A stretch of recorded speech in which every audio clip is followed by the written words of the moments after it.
Hello friends, स्वागत है आपके अपने परिवार एग्जाम पीक पावर में। तो फ्रेंड्स, आज के सेशन में हम आपके लिए फिर से लेकर आ गए सेमेस्टर थ्री का एक पेपर आता है। ये ईसी इस पेपर में हमें क्या पढ़ना पड़ता है? तो हिंदी। हिंदी वैसे तो कई सारे इसमें पेपर होते हैं, लेकिन हम हिंदी का जो इम्पोर्टेंट क्वेश्चन बनता है, सारे के सारे इम्पोर्टेंट क्वेश्चन आपको इस सेशन के माध्यम से मिलेगा। मैं बता दूं कि इसके पहले भी बहुत सारे सेशन हो चुका है। अगर उन सारे सेशन को आप लोग अभी तक नहीं देखे हैं तो इसी वीडियो के डिस्क्रिप्शन बॉक्स में चले जाइए, वहां पे प्लेलिस्ट का लिंक मिल जाएगा, वहां से आप लोग जाकर देख सकते हैं, समझे ना। तो चलिए स्टार्ट करते हैं। और स्टार्ट करने से पहले मैं बता दूं कि आप अभी तक इस चैनल को सब्सक्राइब नहीं किए हैं तो पहले तो चैनल को सब्सक्राइब कीजिए, बेल आइकन को प्रेस कीजिए और सेशन को लाइक कीजिए। और हमें लास्ट में आप जरूर से जरूर बताने का प्रयास कीजिएगा कि सर हमको सेशन कैसा लगा। आपको अगर समझ में आएगा तो बहुत ही बढ़िया बात है, अगर नहीं भी आया हुआ होगा तो आप हमें कमेंट के माध्यम से बतला सकते हैं। हम नेक्स्ट वीडियो में आपको प्रयास करेंगे, एटलीस्ट हम प्रयास हमेशा कर रहे हैं कि हम आपको अच्छे तरीके से समझा सके। तो चलिए क्वेश्चन में देखिए क्या पूछा जा रहा है। तो ज्ञापन से आप क्या समझते हैं? ज्ञापन से आप क्या समझते हैं? ज्ञापन के प्रकार एवं इनके की प्रारूप की उदाहरण सहित विवेचना करें। यानी कि ज्ञापन क्या है, ज्ञापन के प्रकार क्या हैं एवं इनके कौन कौन से प्रारूप हैं, तो उसका उदाहरण सहित हमको बतलाना है। तो चलिए इसका उत्तर को हम लोग यहाँ से देखेंगे। यहाँ से इसका उत्तर स्टार्ट हो जाता है और आप लोग प्रयास कीजिए कि जिस तरह से यहाँ पॉइंट बना बना कर लिखा गया है उसी तरह से पॉइंट बना बनाकर आप लोग भी लिखने का प्रयास कीजिएगा, ताकि आपका जो नंबर है वो कटने की संभावना जो बिल्कुल ना रहे। तो चलिए हम लोग देखेंगे, पहले क्या देखेंगे तो ज्ञापन। ज्ञापन क्या है? ज्ञापन क्या है तो उसके बारे में हम लोग पहले देख लेते हैं। ज्ञापन मीमोरेंडम ज्ञापन एक संक्षिप्त और औपचारिक दस्तावेज होता है। ज्ञापन क्या होता है? तो ज्ञापन एक संक्षिप्त होता है, संक्षिप्त यानी कि बहुत ही कम शब्द में लिखा हुआ, या फिर औपचारिक दस्तावेज होता है, फॉर्मल डॉक्यूमेंट होता है, जिनका उपयोग क्या किया जाता है, जिनका उपयोग संगठनों, संस्थाओं और व्यवसायिक स्थानों में अतिरिक्त संचार के लिए किया जाता है। इनका उद्देश्य कर्मचारी, टीमों या फिर विभागों के बीच सूचनाएं, निर्देश या निर्णय साझा करना होता है। ज्ञापन का, चलिए नेक्स्ट में देखेंगे ज्ञापन का स्वभाव। ज्ञापन का स्वभाव सामान्यतः संक्षिप्त और सीधा होता है, जिसमें सूचना स्पष्ट और संक्षेप में पहुंचाया जा सके। आने के ऐसा समझ लीजिए कि ऐसा कोई डॉक्यूमेंट या फिर कोई ऐसा लेटर जिसमें बहुत ही संक्षिप्त भाषा में अपना सूचना को किसी दूसरे के सामने हम प्रकट कर सकते हैं, मतलब कि उसको बतला सकते हैं, भेज सकते हैं, उसी को हम क्या कहेंगे नॉर्मल भाषा में? तो ज्ञापन हम कहेंगे, समझे।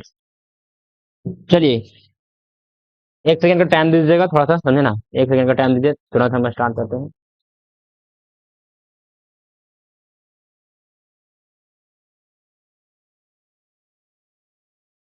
चलिए नेक्स्ट में आते हैं। तो क्या देखेंगे हम लोग? ज्ञापन के प्रकार। ज्ञापन के कौन कौन से प्रकार हैं तो इसके बारे में हम लोग पहले देखेंगे। जिसमें से आता है, फर्स्ट में आता है सूचनात्मक ज्ञापन। सूचनात्मक ज्ञापन क्या किस प्रकार के होता है? तो इनमें इनमें किसी महत्वपूर्ण जानकारी, नीति या बदलाव के बारे में सूचना दी जाती है। यानी जो सूचना ज्ञापन होता है इसमें हम किस चीज की जानकारी देते हैं? तो किसी नीति की जानकारी देते हैं, या फिर किसी महत्वपूर्ण जानकारी को भी देते हैं, और किसी बदलाव, अगर कोई चीज में, किसी चीज में अगर बदलाव करना है तो उसका भी हम जानकारी किसके माध्यम से देते हैं? तो सूचना ज्ञापन के माध्यम से देते हैं। सूचनात्मक ज्ञापन के माध्यम से हम लोग देते हैं। चलिए नेक्स्ट पॉइंट में हम लोग देखेंगे अनुरोध ज्ञापन, रिक्वेस्ट मीमोरेंडम। इसमें हम लोग देखेंगे, इसमें किसी कार्य, सेवा या सामग्री के लिए अनुरोध किया जाता है। यानी कि अनुरोध ज्ञापन में हम क्या, किस प्रकार का ज्ञापन इसमें सम्मिलित हम लोग करते हैं? तो अनुरोध करने का मतलब कि किसी से रिक्वेस्ट अगर करना है तो इस प्रकार के ज्ञापन को हम क्या करेंगे? तो अनुरोध ज्ञापन हम लोग कहेंगे, समझे।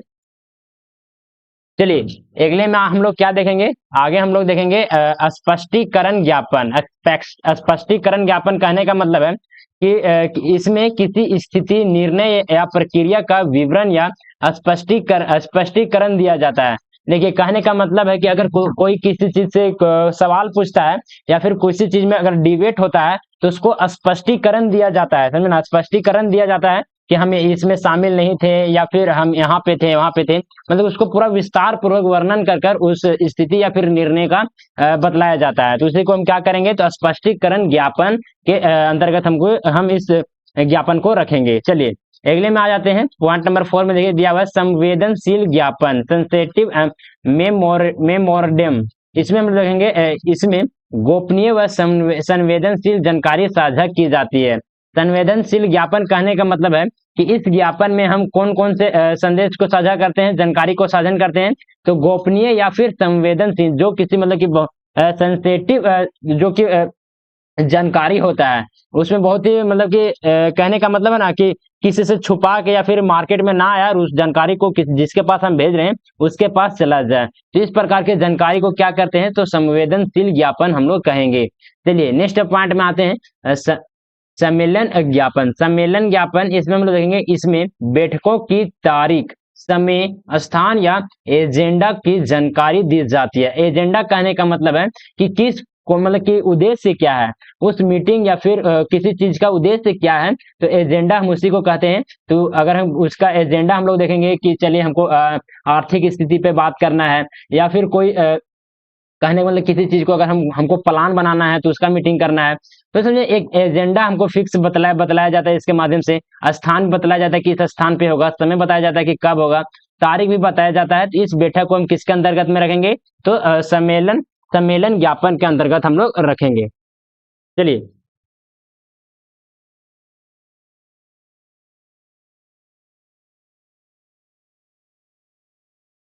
चलिए हम लोग नेक्स्ट में देखेंगे, क्या देखेंगे, तो ज्ञापन के प्रकार, ज्ञापन के प्रारूप। ज्ञापन के प्रारूप किस प्रकार से होता है, यानी कि हम इसको किस प्रकार से लिखते हैं, तो उसको भी पहले हम लोग देखेंगे। तो चलिए जिसमें आता है ज्ञापन के प्रारूप सामान्यतः निम्नलिखित तथ्यों से मिलकर बनता है।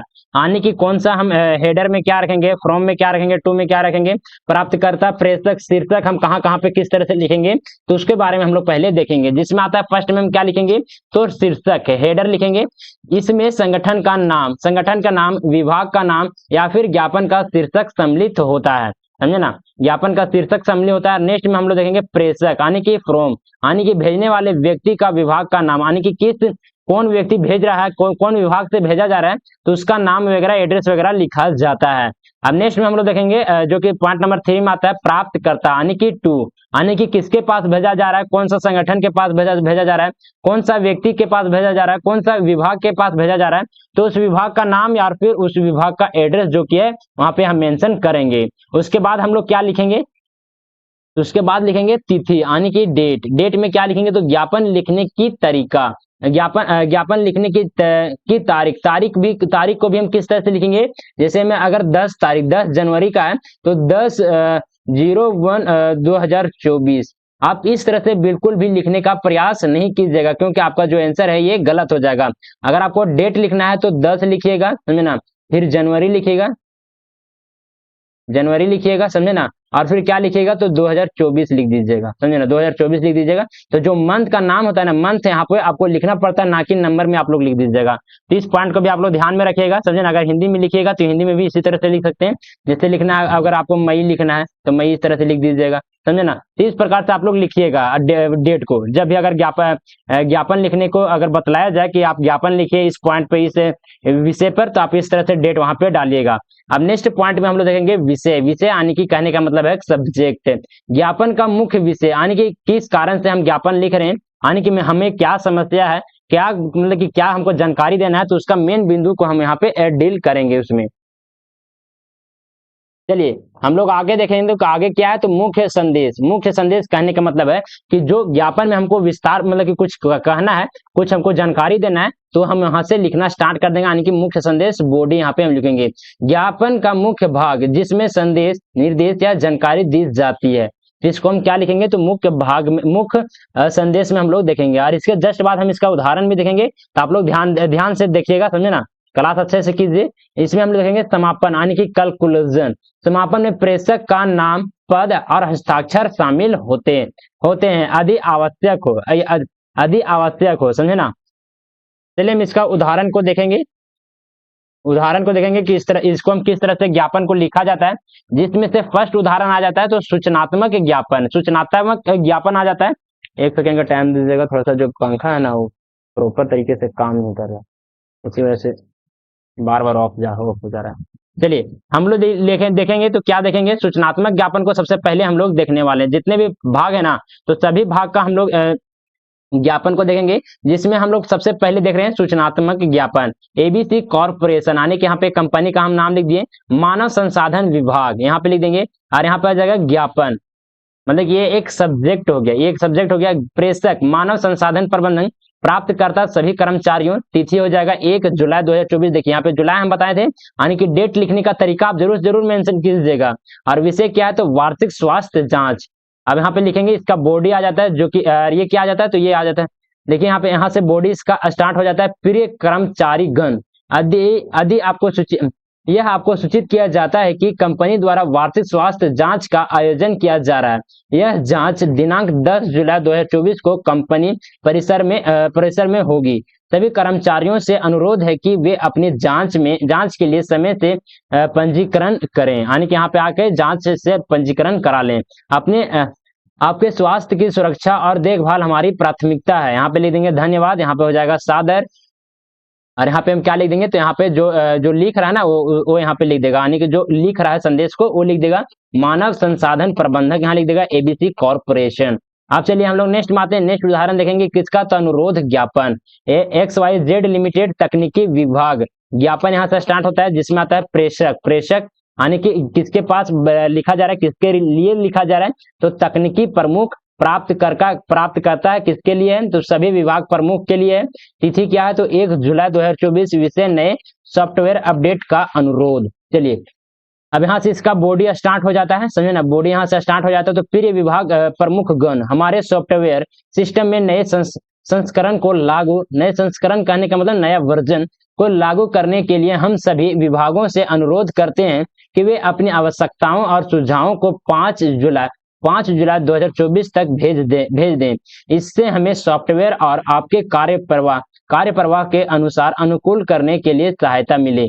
नेक्स्ट में देखेंगे आपको सहायता के लिए धन्यवाद, आपके सहायता के लिए धन्यवाद, यहाँ पे सादर हो जाएगा। नेक्स्ट में हो जाएगा तकनीकी प्रमुख XYZ लिमिटेड। चलिए हम लोग नेक्स्ट उदाहरण में देखेंगे, तो क्या देखेंगे, सम्मेलन ज्ञापन, यानी कि मीटिंग वाला देखेंगे। तो LMN इंक विज्ञापन विभाग, जो कि ज्ञापन यहाँ से स्टार्ट होता है, प्रेषक विपणन प्रबंधक प्राप्त करता है, तो विपणन टीम 1 जुलाई 2024। विपणन राजनीति बैठक, जो कि ये इसका विषय हो जाता है। फिर ये टीम सदस्यों, आप सभी को सूचित किया जाता है कि हमारी अगली विपणन रणनीति बैठक दिनांक 7 जुलाई 2024 को प्रायः 10 बजे कॉन्फ्रेंस हॉल में आयोजित की जाएगी। इस बैठक में आगामी 3 महीने के लिए विपणन योजना और रणनीतियों पर चर्चा की जाएगी। सभी सदस्यों से अनुरोध है कि वे बैठक में समय पर उपस्थित हो जाएं और अपने सुझाव और विचार साझा करें। यहाँ पे धन्यवाद लिख देंगे, फिर सादर लिख देंगे, विपणन प्रबंधक LMN, समझे ना, यहाँ पे कंपनी का नाम लिख देगा जो यहाँ पे लिख रहा है। और फ्रेंड्स मैं बता दूं आपको कि अगर आप सेमेस्टर में अगर आप बेहतर स्कोरिंग करना चाहते हैं, तो आप हमारा पेड PDF को भी परचेज कर सकते हैं। पेड PDF को परचेज करने के लिए आपको एक नंबर दे रहे हैं, इस नंबर पे आप लोग मैसेज कर सकते हैं 94 30 70 26 06। आपको इस नंबर पे मैसेज कर देना, अगर आपका कोई भी सब्जेक्ट होगा आपको PDF यहाँ पे मिल जाएगा, समझे ना। एकदम एग्जाम से रिलेटेड एक PDF रहेगा, कोई उसमें फालतू का क्वेश्चन नहीं रहेगा। ऐसे ही क्वेश्चन उसमें दिए गए हैं PDF में जो कि इंपॉर्टेंट है एग्जाम में, समझिए कि 99.99% पूछे जाने की संभावना होता है। वैसे प्रश्न आपको इस PDF में आपको देखने को मिलेगा। तो आप लोग प्रयास कीजिए कि PDF का आपको लोग जरूर परचेज कर दें। बहुत ही नॉमिनल फीस रखा गया है, समझे ना, आप लोग आसानी से अफोर्ड कर सकते हैं उतना फीस को। तो आप इस नंबर पर मैसेज कीजिए कि सर हमको इस सब्जेक्ट का या फिर इस पेपर का हमको PDF लेना है, समझे ना। तो आप मैसेज कर दीजिए, आपका जो पेमेंट वगैरह भी सारा वहीं पे बतला दिया जाएगा और वहां से आप लोग ले सकते हैं। चलिए अभी इस क्वेश्चन का निष्कर्ष को हम लोग देखेंगे। तो ज्ञापन एक महत्वपूर्ण औपचारिक दस्तावेज है जिनका उपयोग संगठनों में आंतरिक संचार के लिए किया जाता है। ज्ञापन के विभिन्न प्रकार होते हैं और इनका प्रारूप सरल और सीधा होता है। यह सूचना को स्पष्ट और संक्षेप में पहुंचाने एवं प्रभावी माध्यम है, समझना। तो देखिए आपको निष्कर्ष भी लिखना बहुत ही कंपलसरी हो जाता है। अगर आप सब्जेक्टिव एग्जाम दे रहे हैं तो आप लोग जरूर से जरूर निष्कर्ष लिखने का प्रयास कीजिएगा, समझना। अगर आप लोग निष्कर्ष लिख देते हैं तो समझिए कि नंबर कटने का संभावना जो कि एकदम बिल्कुल ना रहता है। निष्कर्ष को आप लोग जरूर जरूर लिखिए, आपको यह सेशन कैसा लगा, क्या आपको क्वेश्चन समझ में आया। अगर आपको क्वेश्चन समझ में आया होगा और फिर अच्छा भी लगा होगा, समझे ना, तो आप इस सेशन को लाइक कीजिए, अपने दोस्तों के साथ शेयर कीजिए और चैनल को सब्सक्राइब करना बिल्कुल भी ना भूलें, क्योंकि आपको यहाँ पे सेमेस्टर सेमेस्टर 1 से लेकर सेमेस्टर 8 तक, आपका सेमेस्टर 1 से लेकर सेमेस्टर 8 तक यहाँ पे कंप्लीट तैयारी करवाया जाएगा। तो आप लोग एकदम टेंशन फ्री हो जाइए, समझे ना। आप लोग सिर्फ जितना क्लास करवाया जाता है उतना ही क्लास कीजिए। आपका हर एक पेपर का लगभग 20 यहाँ पे क्लास मिलेंगे, लगभग सभी के सभी 15 मिनट से 20 मिनट का यहाँ पे क्लास रहेगा, समझे ना। तो लगभग यहाँ पे 5 से 6 घंटा में आप क्लास को कंप्लीट कर सकते हैं और आपका एग्जाम समझिए, एग्जाम में उससे बाहर क्वेश्चन नहीं पूछा जाएगा। आप सिर्फ क्लास कीजिए और पीडीएफ को एक बार रिवीजन कर लीजिए, जो कि पेड पीडीएफ मिल जाएगा आपको, मैसेज कर दीजिएगा व्हाट्सएप पे, वहां पे से हम भेज देंगे आपको, समझे ना। फोन पे कर दीजिएगा, हम वहां से भेज देंगे, क्योंकि बहुत ही मेहनत लगता है, इस वजह से हम आपको पेड पीडीएफ दे रहे हैं, तो फ्री ऑफ कॉस्ट हम प्रोवाइड करवाने का प्रयास करते हैं। टाइपिंग वगैरह कराने में, फिर कंटेंट तैयार करने में थोड़ा सा दिक्कत होता है, समझे ना। हमें भी पैसा देना पड़ता है किसी को, तो इसके कारण से ही पैसा लिया जा रहा है आप लोग से, बहुत ही नॉमिनल फीस लिया जाएगा। एकदम टेंशन फ्री होकर आप मैसेज कीजिए, आपको प्राइस वगैरह सारा का सारा वहीं पे बतला दिया जाएगा। तो चलिए, आपको सेशन जैसा भी लगा होगा आप लोग कमेंट करके बताइए, और मैं उम्मीद करता हूँ कि आपको जो क्वेश्चन मैं बताया हूँ वो समझ में आ गया होगा। चलिए, thank you for watching this session. जय हिंद, जय भारत।